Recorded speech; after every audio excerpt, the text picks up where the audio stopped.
So in this video we're going to take a look at one of the biggest markets in the world, if not the biggest, the foreign exchange market. Lots of talk around about possible crisis in the Eurozone, quantitative easing in the US and the UK, so lots of focus on currency markets in general. So today's video, what are currency markets all about? What does a typical currency pair, as it's called, look like? And what are the kind of key influences that will affect an exchange rate? So if you're looking to trade currencies, maybe using something like a spread bet, how would you decide whether a currency is likely to rise or fall? Okay, so key features of the foreign exchange markets, also known as Forex, not surprisingly. Lots of jargon around in this market, and that puts people off, but it shouldn't. Okay, so key features. Number one, this is a 24-hour market. Currencies are traded all around the world, and it is, as I say, one of the biggest, if not the biggest markets in the world. The daily volume or turnover, many times that of something like the equity market, for example. So 24-hour currencies are traded around the world. Big financial centres include New York, Tokyo and London. It's a very liquid market. There's another piece of jargon. Liquidity is good. What that means is that for most of the so-called major currencies, and that's a group that includes the US dollar, sterling, the euro, you can get in and out very quickly. Other features. It's not a place for widows and orphans. It's fast. What that means is exchange rates can react very quickly to key pieces of data, and we'll look at one or two of those in a moment. So if you get into the foreign exchange market, make sure you think straight away about how you're going to limit the damage if a trade goes wrong. Maybe using something like a stop loss if you're considering spread betting, for example. And finally, unlike, say, trading shares, it's known as a zero-sum game. What I mean by that is if I go out and buy UK food retailers, I could buy Tesco rather than Sainsbury's. But actually both of those could rise together. I'll still make some money. They could both fall together too. In the currency world it's a bit different. If I decide to bet on sterling, I'm betting on sterling against something else, say the US dollar. Now the point is, one of those will rise and one of them will fall.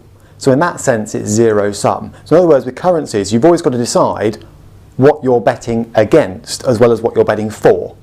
I don't need to do that with shares. I just say I'm buying Tesco and hoping Tesco goes up. But in the currency markets you're always trading pairs of currencies. So as one rises, another falls, and so on.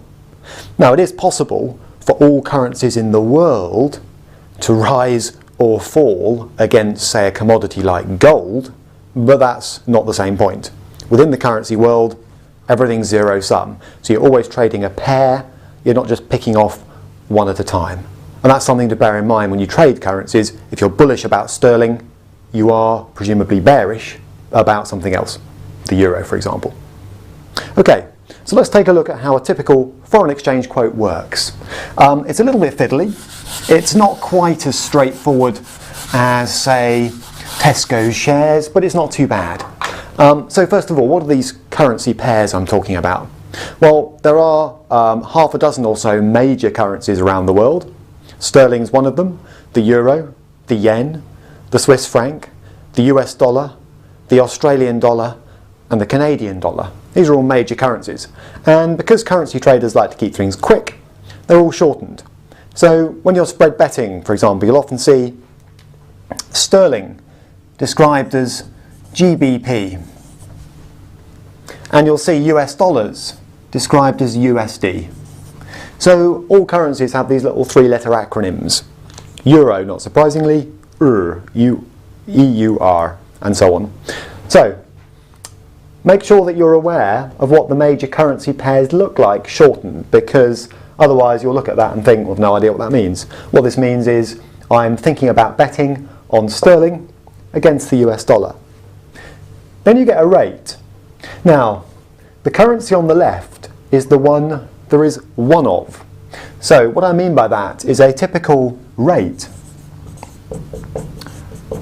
will come with two prices. Just like when you buy your holiday money. You walk into the bank and you say, I'd like some dollars to go on holiday, and they say, fine, we'll sell you dollars at this rate. And then if you try and go back 2 weeks later and sell some of the dollars you haven't used on holiday, you find they apply another rate. And not surprisingly, it works out in their favour, not yours. Currency markets, not surprisingly, use the same principle across the board. So when you're buying and selling currencies, be aware that the rate will be split into two. There'll be a bid rate and there'll be an offer rate. So what this comes down to is you need to think, am I trying to basically buy the currency in question or sell it? Or am I betting on sterling appreciating or depreciating? So let's put a rate in. So for example, maybe we've got a bid rate of 15586 and an offer rate of 15589. Now, on a screen, it won't necessarily say that this is a dollar rate. It may just appear like that. It may even appear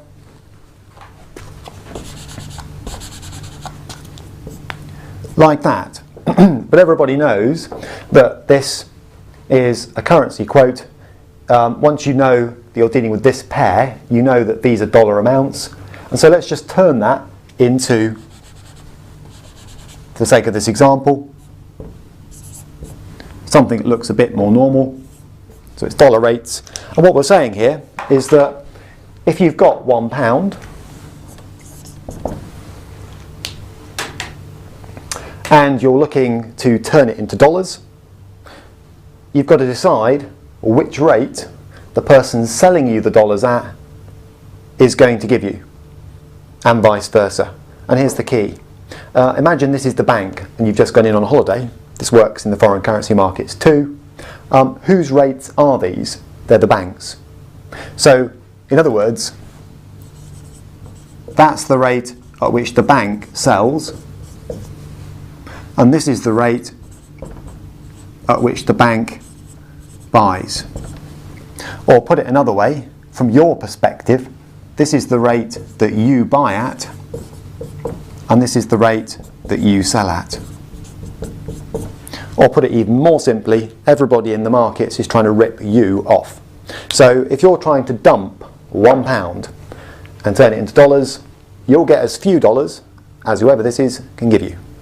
And that means that number of dollars. Equally, if you're looking to buy, they'll make it as difficult or as expensive as possible for you and use the opposite rate. So watch out for that.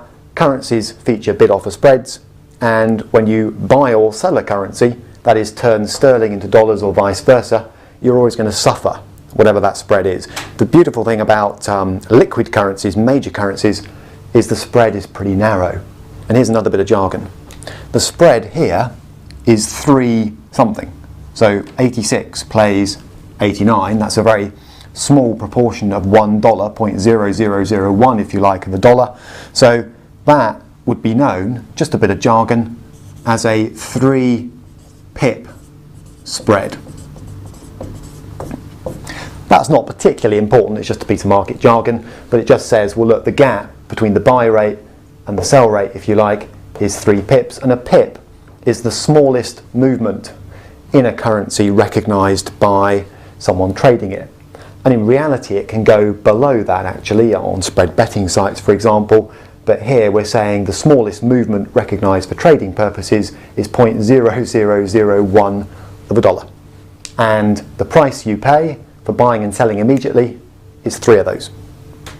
Okay, the less liquid the currency, the wider that spread will tend to be. Right, what influences that rate?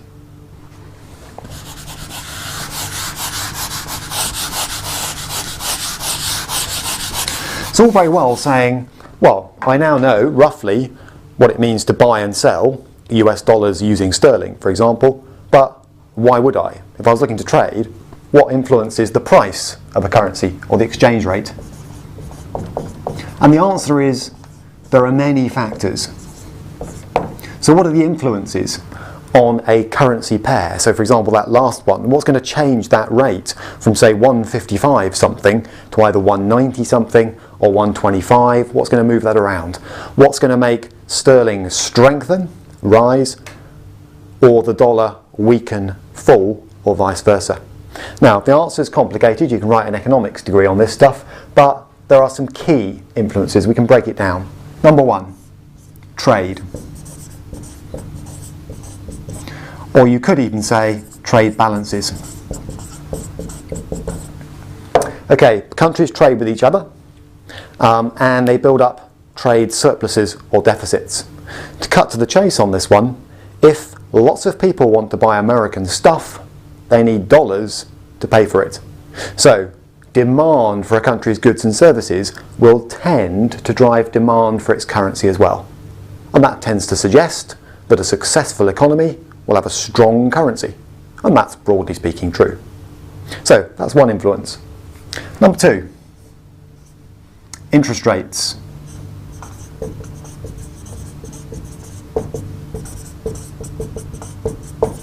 And you might say, linked to that, inflation data. Basically, the price of a currency is dictated heavily by what you can earn if you own it. So, if US interest